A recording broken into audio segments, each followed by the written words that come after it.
વિશ્વનું એકમાત્ર એવું પુસ્તક કે જેટલી વાર તમે વાંચો એટલી વાર તમારું નવું વર્ઝન બહાર આવે. બાકીના પુસ્તકને માર્કેટમાં રાખવા માટે એની પહેલી, બીજી, ત્રીજી આવૃત્તિ બહાર પાડવી પડે. પરંતુ શ્રીમદ ભગવદ્ ગીતા એકમાત્ર એવું પુસ્તક છે કે જેટલી વાર તમે વાંચો એટલી વાર તમારું અપડેટેડ અને નવું વર્ઝન બહાર આવે.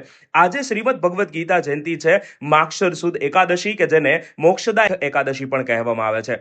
ભગવાન શ્રી કૃષ્ણ દ્વારા અર્જુનને યુદ્ધ ભૂમિમાં આપવામાં આવેલું સર્વશ્રેષ્ઠ મોટિવેશન એટલે શ્રીમદ ભગવદ્ ગીતા, જેની અંદર 18 અધ્યાય છે, 6 જ્ઞાન યોગના, 6 ભક્તિ યોગના અને 6 કર્મ યોગના. તે મહાભારતના ભીષ્મ પર્વમાં છે અને તેની અંદર 700 શ્લોક છે. સૌથી વધુ 574 શ્રી કૃષ્ણ દ્વારા બોલાયા છે, 84 શ્લોક અર્જુન દ્વારા, 41 શ્લોક સંજય દ્વારા અને 1 શ્લોક સૌથી પહેલો ધૃતરાષ્ટ્ર દ્વારા બોલાવવામાં આવેલો છે. આમાંથી સૌથી વધુ શ્લોક અનુષ્ટુપ છંદમાં લખવામાં આવેલા છે અને એક ઉપનિષદ હોવાના કારણે તેને ગીતોપનિષદ પણ કહેવામાં આવે છે.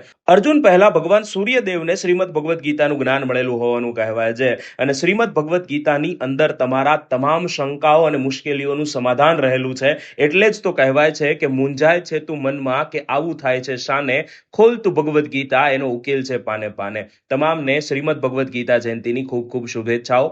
જય શ્રી કૃષ્ણ.